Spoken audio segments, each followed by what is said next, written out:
Hello and welcome to this week's podcast, E-commerce Expander Secrets. So I'm delighted to be joined by Hai from Eva, who's going to take us through today some bits about the business and what you do and all that jazz. So really excited to have you on. Hello, I'll allow you to do a quick intro, but I'm Andy from Global E-commerce Experts, and over to you, Hai. Hi, Andy, and I'm really excited to be on your podcast. Thanks for having me. And yeah, my name is Hai. I'm the CEO and co-founder of Eva.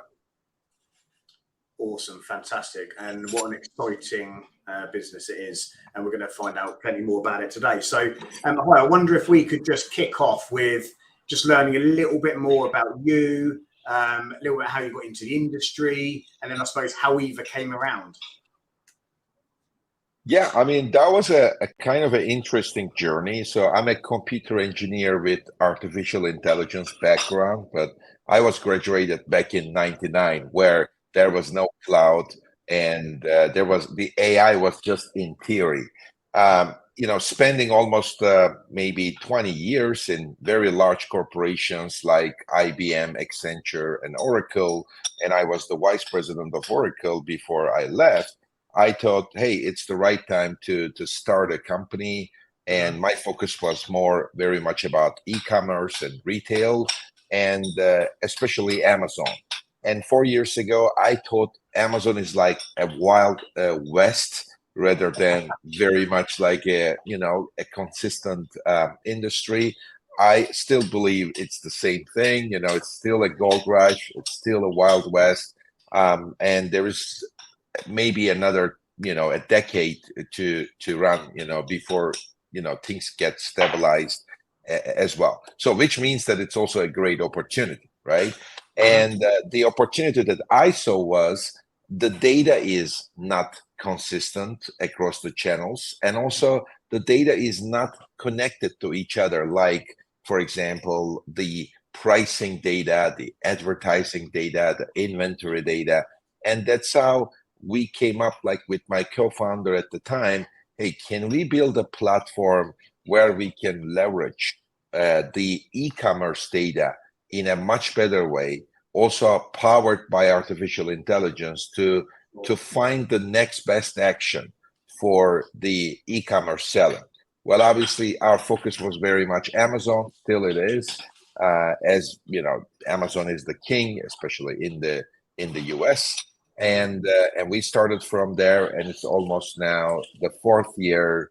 And yeah, I mean the it's like the first day of creating Eva, because it's very exciting, and every day we are learning new things. Absolutely awesome, and I think you summed up the exciting bit there, because I see Eva a lot. Moving around and being involved with things, which is absolutely fantastic. So, yeah, I mean the Wild West piece of Amazon. Yeah, I think you're absolutely right with that. It's interesting, actually, isn't it, that it can still be like that. But so Eva. So just out of curiosity, actually, where did Eva, the name, originate from? Where's that? What's the meaning behind that? Well, I mean, back to again 4 years ago, when we were thinking about like what type of a software platform we can develop, and also like even if we use and our idea was to use the artificial intelligence, right? Which means that it's a platform that you can ask questions and it will give you the answers, or even better than that, without you asking the questions, it will do the job. And so it's like a person, like we kind of thought it like a person, and then we started looking for a name. And Eva is like kind of a Spanish or a Latin version, Hebrew version of the name Eve. And we kind of come up with that name as the person which kind of helps you and produces that great results, in a way. So that's where the name came from. Nice. I like it. And in terms of Eva's service offering, so Hai, if you wouldn't mind just taking us through, different services you offer and how I suppose AI influences that. Yeah. So first of all, one of the things that again I see in the Amazon marketplace is there are so many different software offerings, but they only try to target a specific pain point where the holistic view is most of the time missing.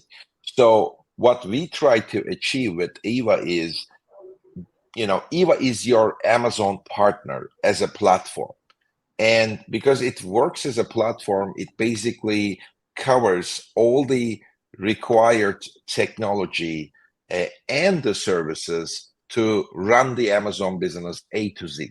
So, which means that pretty much like we do a full service account management with the platform itself, but of course, these services are required to be combined with the software. Now, what's the role of the AI? One of the things is Eva is not many tools or from the same company. We know that right now, like there are a couple of like a software tool aggregators in the market, so they acquire tools. But Eva is not many tools. It's the same platform. It's completely integrated because being an AI engineer, for AI to work, you need the full data set. If the AI knows exactly what data will help you to kind of come up with the next best action, then AI works much better, like ChatGPT, for example. So what Eva has inside is three main domains of data: inventory, advertising, and pricing. So we have all the data coming from Amazon, coming from third-party data providers, and the customer himself, and we kind of aggregate this data, feed AI, so that AI can find the next best price for tomorrow for any product. What is the best bid optimized for tomorrow, as well as what is the best forecast for the inventory. So that's kind of like in a nutshell what we do. Awesome. Yeah, that exciting. Lots of technology and bits in there that go way over my head high, but it sounds fantastic, and I've seen it in operation, and what a great bit of kit. So, in terms of like moving on to like advertising piece, and I'd like to get into like a little bit of the nitty gritty stuff here. So, when it comes to Amazon advertising, do you have any recommendations for people to make more sales while doing the thing which everyone wants to do, of course, reducing ad spend and beating your competition? Do you have any recommendations on that front? Well, absolutely. And I have really some of like the basic recommendations. One of the things is like, again, like focusing only on PPC to make PPC successful is not enough. Like, I mean, that's kind of one of the biggest problems that I see, because I would recommend that, every single Amazon seller looks at PPC and SEO, first of all, together rather than separate. And even PPC, SEO, and price together. Because, I mean, it was already the discussion for the last 25 years in the direct-to-consumer business. Like, what is important? Is it traffic? Is it conversion? Well, Amazon, guys are also, kind of having that philosophical discussions, right? Is it traffic? Is it conversion? Where should we focus? Is it separately focused, together? And at this moment, what I'm saying is like, first of all, a holistic approach makes more sense. So rather than working with someone just focusing on PPC or an agency, the key point is like bring the pricing, SEO, and advertising together, because if your listing is not right and if you are missing this organic search, then whatever you do on advertising, it will not work, because the conversion rate and ACOS are directly correlated. I mean, just to give you that very simple example, if your conversion rate can be improved by 10%, your ACOS will be reduced by 10%. So if you're spending $50,000 on ACOS on advertising, that will be reduced to 45,000 right away by increasing the conversion rate by 10%. And the 10% increase on conversion rate is as little as CVR, that's the kind of the KPI that's defined by Amazon, to increase from 10 to 11%. It's already a 10% increase, right? So what I'm saying is, number one, bring the SEO and PPC together. That's what we do. Do not take or address them separately, because the same keywords are feeding both the campaigns and your organic search. And number two, your campaigns need to be very much focused on the increasing the organic traffic. So if you just focus on the advertising piece, try to try to get every single kind of piece of possible advertising sales, you cannot create like the sales which can improve the organic. But if you focus on advertising to increase your rank, then your organic will improve as well, right? Which is more important as well. Maybe a third, a nice, kind of KPI to look at is, instead of ACOS, for example, our AI works based on TACOS. Well, it can also work on ACOS, but we recommend a TACOS-based approach, because as long as, let's say, as a company, you define the TACOS as 10%, as long as your TACOS is 10%, you can still grow. Back to the point two, if you are focusing on the increasing your organic sales, right? Because TACOS will be at 10%, but your organic is growing, meaning that you have more money to invest in advertising as well. So these are kind of my 3 cents or 3 things to mention for the Amazon sellers. Perfect. And my next question, actually, I was going to be around the TACO. So I wonder if most people selling on Amazon are going to understand, what this is and how best to utilize it, maybe, or at least know what it is. I wonder if you could just give a high-level overview of what that is and the impact of that on your business, and I suppose the best way to utilize a strategy to increase profitability. Absolutely. So let's start from the definition of TACOS. It is the advertising spend divided by the total sales. Now, it's really very much related to the 3 things that I mentioned, right? Because it's total sales, and that's why I said look at your pricing, SEO, and PPC together, not separate. And then the next thing is, if you focus on the total sales, then back to the point 2, the advertising should be increasing the rankings rather than just try to get more sales from anywhere. So if you combine all of this together, the TACOS-based approach makes more sense, because you are focused, you are basically using advertising to increase your organic sales. Now, as your organic sales grows, you have more money to spend on advertising. Mm-hmm. And now, like if we compare it with the ACOS-based approach, the only challenge that we see, for example, our customers doing, let's say, between $100K to $1 million or pounds a month, if they just focus on ACOS, they kind of have a sub-optimized solution where they don't spend more money. Like, let's say they keep the ACOS at 20%, and maybe maybe it's fine, they are spending on the 20%, but at the same time, maybe they are missing the growth opportunity. And that's the biggest problem, right? Because maybe there's a growth opportunity. Because Amazon is also like riding a bicycle. If you don't grow, somebody else will grow and start investing more and take your positions, right? So you cannot just, for example, it's the same thing, like you cannot assume that the same product will sell on Amazon same way every year, every month. It will not be the same, because if you have it, exactly. So that's the kind of the same approach here. So that's why I very much encourage the Amazon sellers to focus on the TACOS-based growth. Perfect. Yeah, really insightful. Thank you. Okay, now turning, I suppose, to a more generic element of this. So, where do you see the future of e-commerce marketing heading? And what is there any new methods coming out on the horizon? And anything in particular stands out to you, I suppose? Right. I mean, one of the things that I always think is,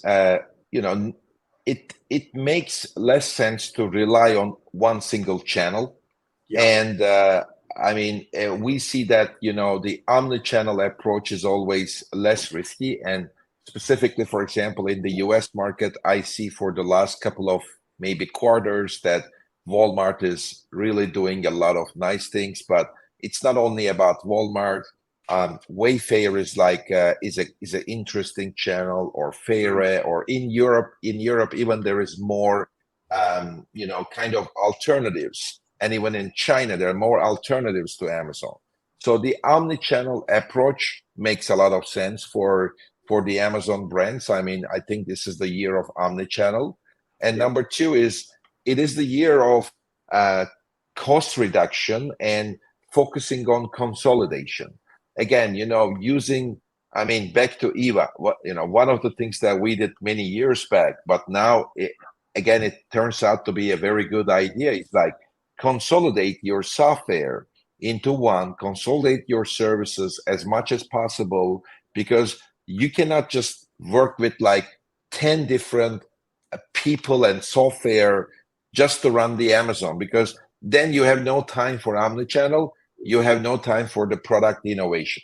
So consolidation actually, from our perspective, brings a much better cost effectiveness, but also it is more effective. It's not only just efficient in terms of cost, but also it's more effective. And the reason is very simple, because all these elements of inventory, advertising, pricing, and SEO, they're all related to each other.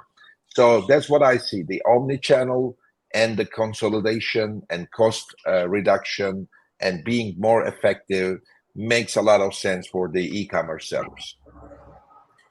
Awesome. And this, you're hearing a lot at the minute about omni-channel and people branching out to, particularly coming off of, or not coming off, but diversifying from Amazon, which I suppose maybe turning back the clocks a few years wasn't so prominent, right? But now I think you're right. I think there's a lot bigger picture outside of that. So fantastic. Hi, thank you so much. Really insightful. So I suppose for Eva, what's next? I mean, I follow you on all the social channels. I think the content's fantastic, and of course you've got a big presence in the e-commerce space. But what's next? Well, for Eva, what we are trying to do is we try to leverage AI as much as possible to commoditize the things that can be commoditized by AI. So which means that we are not focusing on the creative aspects of the Amazon, like the brands, for example, the brand awareness. That's not what we are focusing on, or creative design. We have our own creative design services to support the customers, but our main focus is really to use AI to commoditize things that can be done much cheaper, and by this way we can create space, time, money for the e-commerce seller. So that's what we do. For example, the two things that we do now: number one, mission is kind of completed on the Amazon reimbursement space. Yes. We were able to reduce the reimbursement recovery rates down to 13%. And a lot of people ask me, how come you sell it at 13%? And right now we have more than 10,000 brands on Eva. Well, I mean, obviously we use the artificial intelligence, automated detection algorithms, but then we do a lot of things manually as well because of the terms of Amazon. But at least AI helps us, the technology helps us to make the process more efficient. And that's how we are able to reduce that cost to 13%. Our next step is to commoditize the management of advertising, because we believe the management of advertising can be done 80% by AI. But if it is done 80% by AI, it means that the cost should go down by at least 50%. So my thinking is, if somebody is paying an agency like £1,000 or 2,000, that cost should go down by 50%. That's my job in 2023, to reduce the management cost by at least 50% on the advertising side. Wow, incredible. Okay, so got a busy year ahead of you then, Hai. Absolutely. Fantastic. Thank you. I mean, personally, it was really insightful, and no doubt our listeners will get value out of that. So thank you so much for coming on. And if you want a software company to an all-in-one software package that can support you to drive more profit, then Eva is your go-to. So look them up. We'll put some links down how you can find out.